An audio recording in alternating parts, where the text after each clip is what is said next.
Hello everyone, this is Prashant from academics for CSE. Friends, आज की इस video में मैं आप लोगों के साथ बीपीएससी की आगामी मुख्य परीक्षा को ध्यान में रखते हुए मेंस से संबंधित एक महत्वपूर्ण टॉपिक का मॉडल आंसर मैं डिस्कस करूंगा।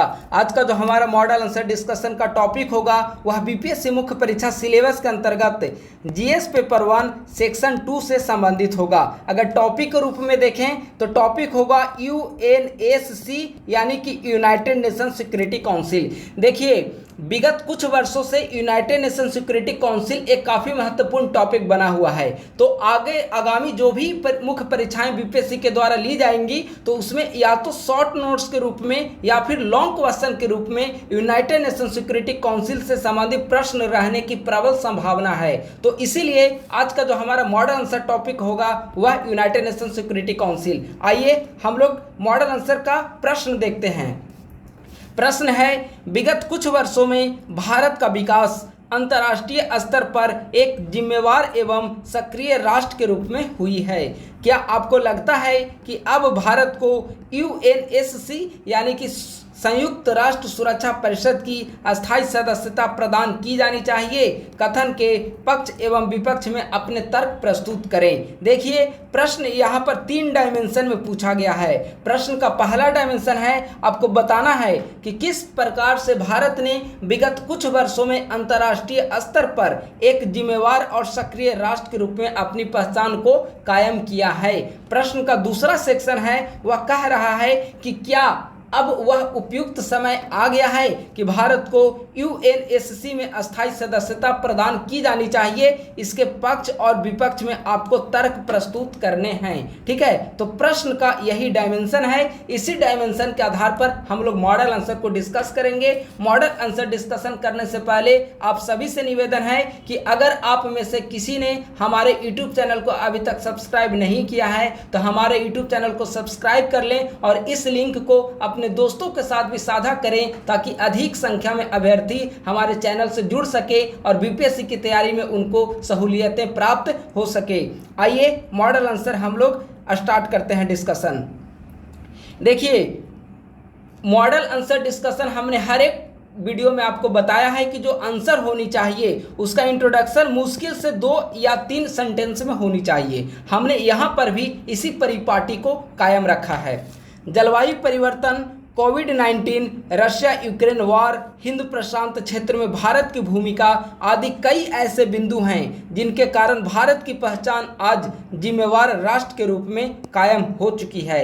ऐसी स्थिति में विश्व के सबसे बड़े संगठन यूनाइटेड नेशन में अस्थायी सदस्यता की मांग बिल्कुल उचित प्रतीत होती है। देखिए, प्रश्न के इर्द गिर्द ही आपका इंट्रोडक्शन होना चाहिए और इसीलिए हमने प्रश्न के पहले सेक्शन पर आधारित इंट्रोडक्शन का पहला लाइन लिखा और इसके बाद हमने बताया कि हाँ, अब उपयुक्त समय आ चुका है जब भारत को संयुक्त राष्ट्र सुरक्षा परिषद का सदस्यता प्राप्त होनी चाहिए और यह जो मांग है वह बिल्कुल उचित प्रतीत होती है। प्रश्न के पहले सेक्शन को अब हम लोग इंट्रोडक्शन के बाद डिस्कस करते हैं।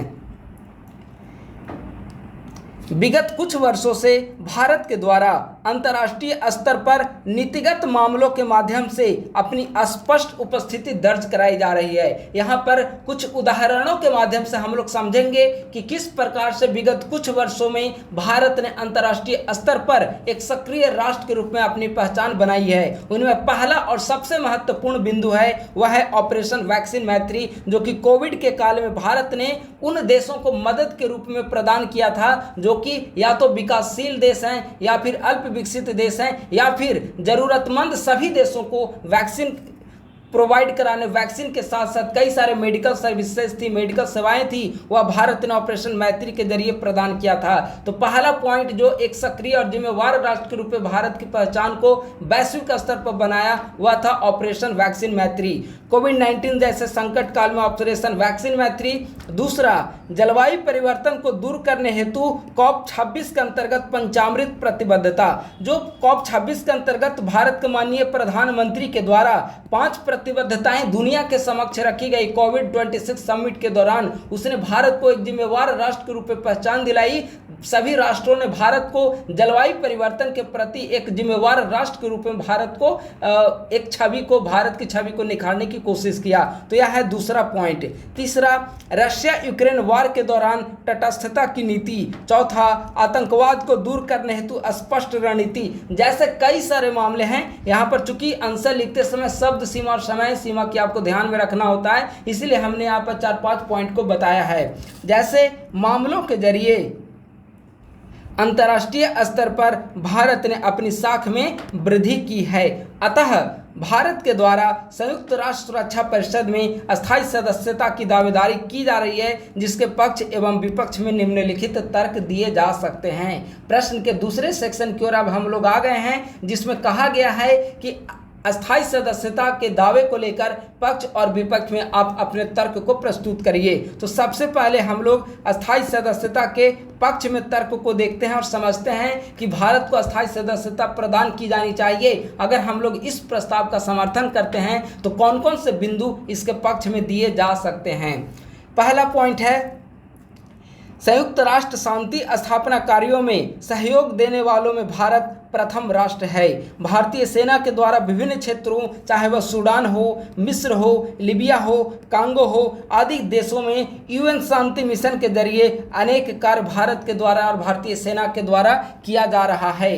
तो इस प्रकार से देखें तो भारत एक मानवीय आधार पर, मदद के आधार पर अफ्रीकी कंट्री, लैटिन अमेरिका के देश, कई सारे देशों में भारतीय सेना वहां पर आपदा के दौरान, आंतरिक संघर्ष के दौरान, कई सारे विपरीत परिस्थितियों में भारतीय सेना वहां पर मदद की भावना से, सेवा की भावना से सेवाएं प्रदान कर रहे हैं। ऐसी स्थिति में यह संयुक्त राष्ट्र का यह कर्तव्य बनता है कि भारत जैसे लोकतांत्रिक देश को संयुक्त राष्ट्र सुरक्षा परिषद में अस्थायी सदस्यता प्रदान किया जाना चाहिए। यहाँ पर एक और दूसरी बात निकल कर आ रही है कि अभी हाल ही में संयुक्त राष्ट्र शांति मिशन के 75 वर्ष भारत ने पूरे, संयुक्त राष्ट्र शांति मिशन के 75 वर्ष पूरे हो चुके हैं। ऐसी स्थिति में यह जो टॉपिक है वह आगामी आने वाले बीपीएससी में शॉर्ट नोट्स या लॉन्ग में जरूर पूछा जा सकता है। आप लोग यूएन शांति मिशन को भी काफी अच्छे तरीके से कंप्लीट कर लें। हालांकि आगामी कुछ वीडियोज के माध्यम से हमारे द्वारा इस टॉपिक को भी डिस्कस कर दिया जाएगा, लेकिन यह टॉपिक आने वाले समय के लिए काफी ज्यादा महत्वपूर्ण है। आइए दूसरा पॉइंट हम लोग यहाँ पर देखते हैं। गुटनिरपेक्ष नीति, गुटनिरपेक्ष आंदोलन विश्व को भारत की देन है।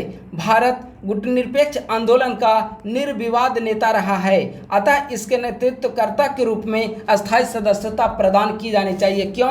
क्योंकि शीत युद्ध के बाद जो वैश्विक स्तर पर जो ध्रुव बने थे, एक सोवियत रशिया के नेतृत्व में, यूएसएसआर के नेतृत्व में, और दूसरा अमेरिका के नेतृत्व में पूंजीवादी गुट, और यूएसएसआर के नेतृत्व में साम्यवादी गुट। तो इन दोनों गुटों की सदस्यता, इनके जो मेंबर हैं वह यूनाइटेड नेशन सिक्योरिटी काउंसिल में तो अस्थायी सदस्यता के रूप में हैं, लेकिन एक जो तीसरा और तटस्थ गुट जो था वह था गुटनिरपेक्षता, उसका एक भी सदस्य यूएनएससी में अस्थायी सदस्यता में नहीं है।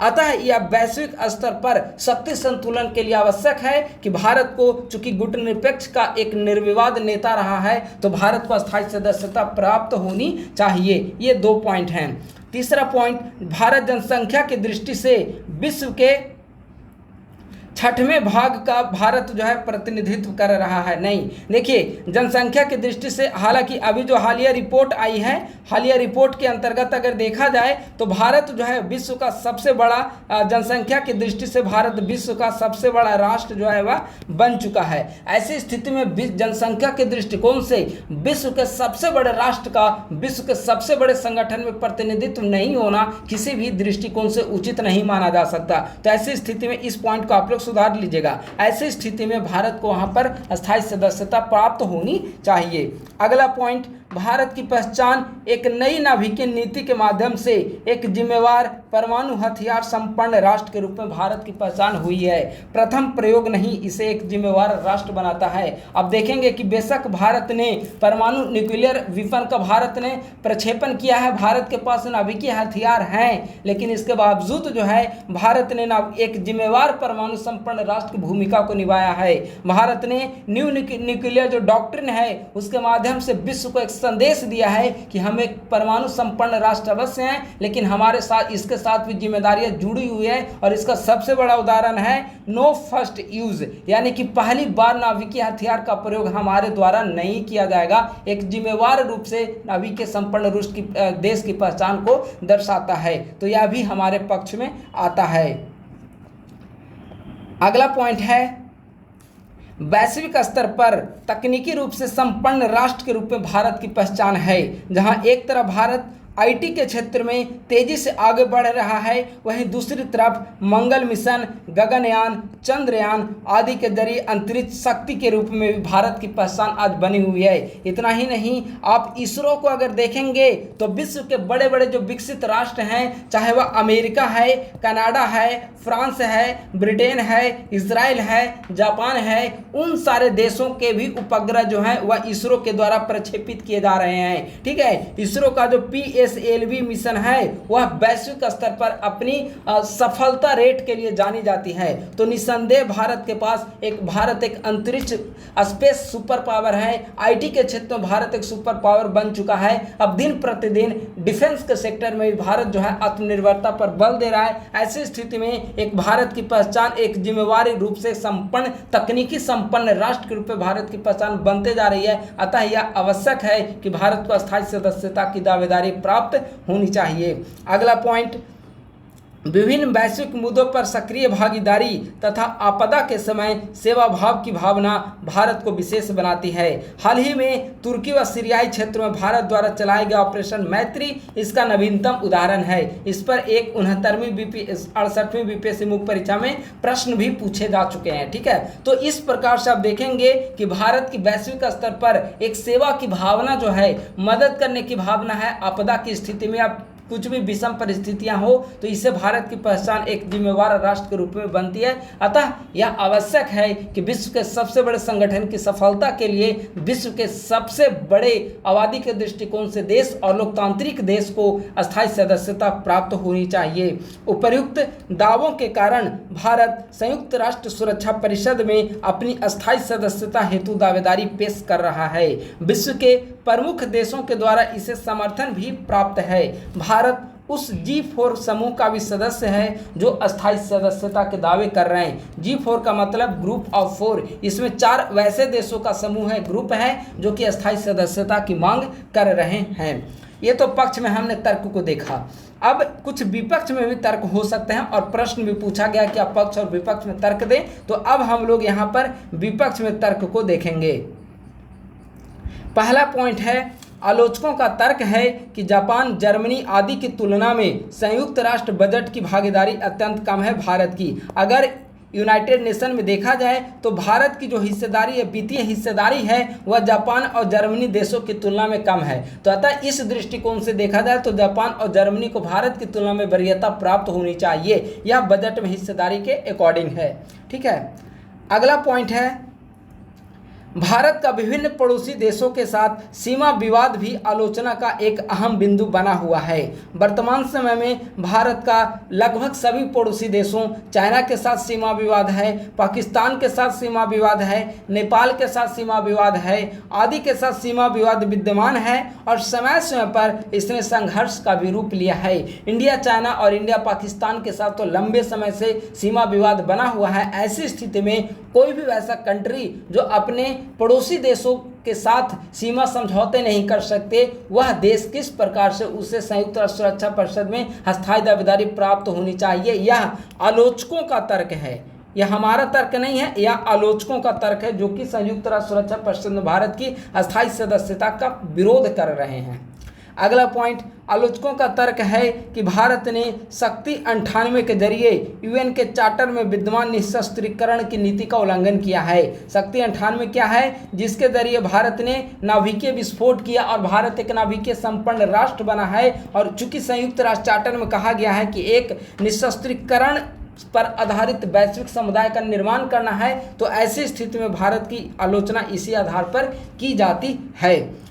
लेकिन उपर्युक्त आलोचनाओं के बावजूद भारत को अस्थायी सदस्यता प्राप्त होना समय की मांग बन चुकी है। भारत विभिन्न वैश्विक मुद्दों पर विश्व को नेतृत्व करने के लिए तत्पर है। कोई भी वैश्विक मुद्दा हो, चाहे वह क्लाइमेट चेंज का मुद्दा हो या फिर टेररिज्म आतंकवाद का मुद्दा हो या फिर किसी भी प्रकार का आप देखेंगे कि पॉल्यूशन कम करने को लेकर मुद्दा बन रही हो, किसी भी प्रकार का अगर मान लेते हैं जैसे रशिया यूक्रेन वार, आप हालिया एग्जाम्पल को ले लीजिए, रशिया और यूक्रेन दोनों के माध्यम से भारत को यह कहा जा रहा है कि आप हमारे बीच मीडिएटर के रूप में कार्य करें। यह दिखा रहा है कि भारत की एक वैश्विक स्वीकार्यता में वृद्धि हो रही है। इसके लिए आवश्यकता है कि सुरक्षा परिषद को और अधिक लोकतांत्रिक बनाकर विकासशील देशों को भी वहां पर प्रतिनिधित्व प्रदान किया जाए, ताकि संयुक्त राष्ट्र संघ की प्रासंगिकता बरकरार रहे। संयुक्त राष्ट्र संघ की प्रासंगिकता को बरकरार रहने के लिए विश्व के सबसे बड़े लोकतांत्रिक देश, विश्व के सबसे बड़े आबादी की दृष्टिकोण से देश, विश्व में तकनीकी संपन्न राष्ट्र के रूप में भारत की जो पहचान है वह इसी आधार पर सुरक्षा परिषद में भारत को अस्थायी सदस्यता प्राप्त होनी चाहिए, ताकि उस संगठन की प्रासंगिकता बरकरार रहे। तो दोस्तों, इस प्रकार से आज के मॉडल आंसर प्रश्न का जो डिस्कशन है वह समाप्त होता है। मुझे उम्मीद है कि प्रश्न के इर्द गिर्द जो भी चीजें होंगी वह आपको समझ में पूरी तरह आ चुकी होंगी। फिर भी अगर कोई डाउट हो तो आप कमेंट करना ना भूलें, हमारे द्वारा आपको रिप्लाई कर दिया जाएगा। इस वीडियो को अपने दोस्तों के साथ लाइक, सब्सक्राइब और शेयर करना ना भूलें। शीघ्र एक नए टॉपिक और एक नए मॉडल के साथ मैं आप लोगों के समक्ष उपस्थित होऊंगा। धन्यवाद। Thank you so much.